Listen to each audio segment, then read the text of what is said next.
One of the things that I've looked at is that in the past I have done a bunch of historical reference points for us to take a look at to see what's real and what isn't, what is history and what isn't. And sometimes I have done a comparative study of the presidents. I had a fairly optimistic one of those that I did about a year and a half or so ago, or a little more, looking at the possibility that Donald Trump could be one of the best presidents or where he fit in. Frankly, at the time I felt it was an enigma. I did not know. I have a greater sense now, and it's not as good. So what I thought I would do is take a look at some of the presidents in our modern history.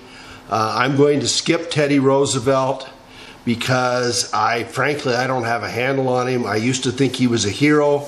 I don't think he's a hero at all, and I think there's probably a lot more about him I should know, but I don't feel like I have something to say to you about what I know. I can tell you what I don't know. But the guy that comes up on the radar first, and it's a guy that many of you have looked at, is Woodrow Wilson. And Woodrow Wilson became president in March. They used to do the inaugural March 4th of 1913, and he ended in 1921. He won 2 terms. He was an anomaly in that he won by kind of half by accident, because Taft, William Howard Taft, who was former Ohio governor, I think, who became president after Teddy Roosevelt quit in '09.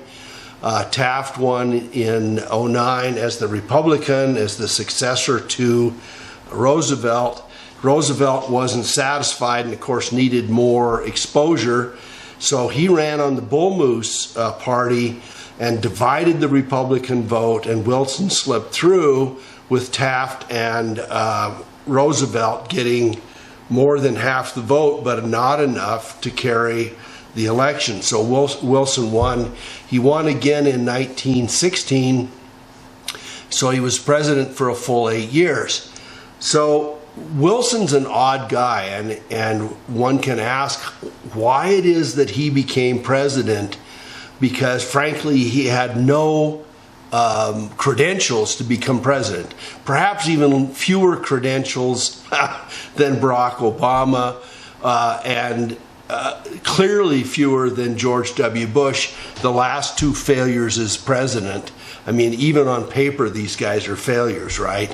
But they had no qualifications to be president. So Wilson, here's Wilson's a professor. He's a guy with a PhD. I think he has a history background and a history PhD. He was the president of Princeton University from '02 to 1910. So for 8 years he was president of the university. There are some indications that he was a segregationalist, a bigot, that he failed to integrate Princeton at all to provide access for minorities, and that the rest of the Ivy Leagues had let in more people than he did to start to make mainstream life in the United States a reality for people who were of color, people who had no access prior. But Wilson was not of that at all, and there are some linkages perhaps to Wilson and the Ku Klux Klan. As unpleasant as that is, in the light of recent history and this craziness that's going on now, that is by far not his worst characteristic. His worst characteristics are, first of all, is that he was totally naive. He had no idea what he was doing.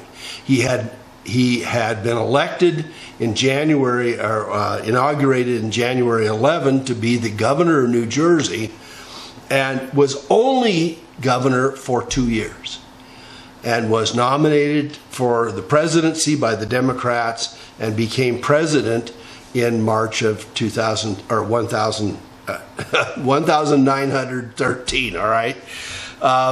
And so what did Wilson do? You know, Wilson was such a neophyte, such an idiot, such a follow-along, had no idea what he was doing. First of all, he ran He ran in 16 not to get us into war. And I will talk about how that works.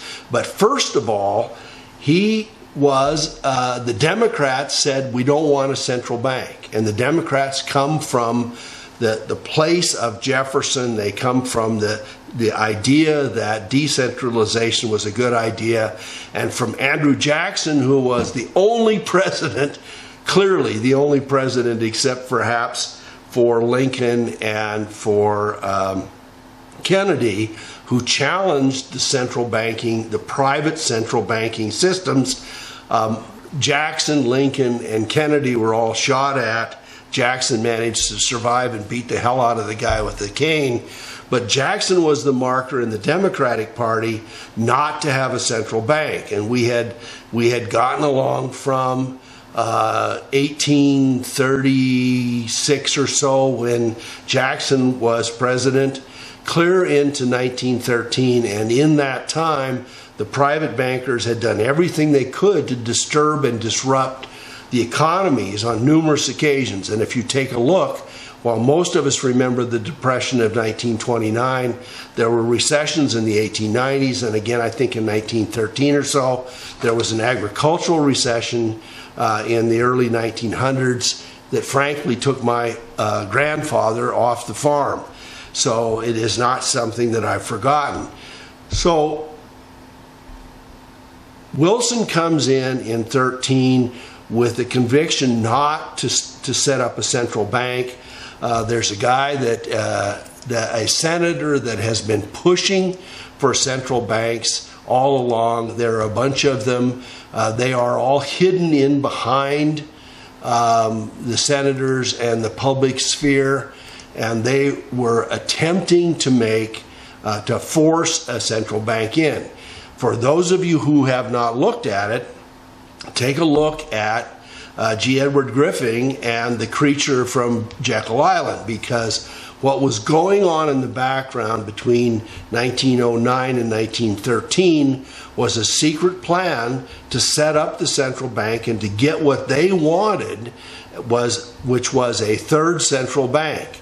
And they had decided that they couldn't use the word central bank because that would trigger people. They had tried it, so they came up with the word Federal Reserve, and they made a laundry list of stuff that they wanted and a bill that would pass, that they thought would pass. They waited until a quiet moment. They got the most naive president they had, I don't know, since William Henry Harrison in 100 years, and they got Woodrow Wilson. And Wilson, despite his promises to the contrary and the position of the Democratic Party at the time to the contrary, decided that we really had to have a central bank and that the Federal Reserve was a system that could be there. It was placed in a nomination, or placed as a bill in the Senate in November. It was pushed into the House in December, and they waited until December 23rd of 1913 to pass the bill, when already many of the members of the House had disappeared and dissipated and headed home for the Christmas holidays. They sneaked it in under the radar and immediately had Woodrow Wilson sign it on December 23rd of 1913. Now, coupled with that, it's the second wonderful thing that Woodrow Wilson did, which is that in order to cover the Federal Reserve, they passed the federal income tax. And of course, the federal income tax that they passed in 1913 was just against the wealthy, right? It was the barons, the wealthy barons, but they knew right from the start that it was going to have a creeping, expanding energy, and we were all going to be crippled and enslaved by it. And that's part of the way that they were going to pay for the Federal Reserve, for a non-federal agency, a non-reserve agency, a non-governmental system that was going to be a private bank that was not answerable to anybody, that had been nominated and sequestered and settled into our the matrix of our government, and that they were going to take over the entire monetary system, the monetary supply, the distribution of money throughout the entire time from then on, and that is exactly what they've done for 106 years. Wilson was sequestered by all these guys. They signed it. There was the big ceremony. They let it be known that everything was going to be great, that we were going to have monetary stability, that there was going to be a good deal for everybody, and that there were going to be 8 to 12 regional Federal Reserve banks, and all the banks were encouraged to sign up and become part of the Federal Reserve System immediately. It was going to be a boon to the economy, and the rest of that was going to be a big benefit for us, because having a private agency running the money system was going to give objective independence that was not going to interfere with the political irregularities of Congress running the monetary system. It was total craziness. It was a scheme, and as G. Edward Griffin will point out, if you look at the creature from Jekyll Island, you'll see that they were scheming for this for many, many years, for decades, and they ran it through, and the federal income tax comes in behind it. So what's the second piece of this? If you look at the Obama, at the George W. Bush, at Clinton, at H.W. Bush, at the Vietnam thing, at the failure of declaring war, at LBJ, at us in military incursions as Harry Truman, and the Korean War, the Korean conflict that was never declared to be a war. If you go clear back to 1913, you look at what they were doing. What they were doing in addition was, Wilson knew that he was going to push the United States government towards war and toward the benefit of the Brits and the French against the Germans, and that was in play. But in the 1916 election, Wilson came in and said, I'm going to keep us out of war. We're going to maintain neutrality. They passed a neutrality resolutions and the rest of that, and Wilson assured us that they were not going to come through with it, to go into the middle of the war. And yet at the same time, just as we did in World War II, we're providing munitions, I'll get it out, we're providing food and other health aids, and we're also providing munitions to the Brits and the French, and there are behind the scenes workings that Wilson has going on in 1916 that has to do with getting us closer and closer to war. The Germans have the U-boats, and they're trying to keep the British and French from getting aid and supplies and materiel, and yet we're selling it to them, and we're making a fortune on it, and the industrialists are pushing us into war as deep as they can. So along comes the Lusitania, which is a huge and profitable cruise ship that is running into back and forth from the United States to Britain. And we claim that we were not, and we claimed then that we were not doing anything, but the Lusitania was sunk, and the Lusitania ocean liner was torpedoed without warning off the coast of Great Britain. Well, there were two things that people are not normally told, and that are facts and have been proven over the last few decades. There were the two things that nobody in history wants you to know are, number one, that despite the fact that 1,900 passengers were there and that almost 1,200 of them died, and this was a terrible thing, that 128 Americans died, and it was something that could have gotten us into war at the time but didn't. But the two things that nobody knows about in the mainstream part of this that is not being told in your history book are, number one, that the ship was full of munitions, that there were millions of rounds of ammunition in the hold of the ship that were hidden in containers in so-called refrigerated containers that were not being refrigerated, that said butter and cream and eggs and other stuff, that was not any of those things. It was bullets and other rounds of ammunition, and there were millions of rounds of it.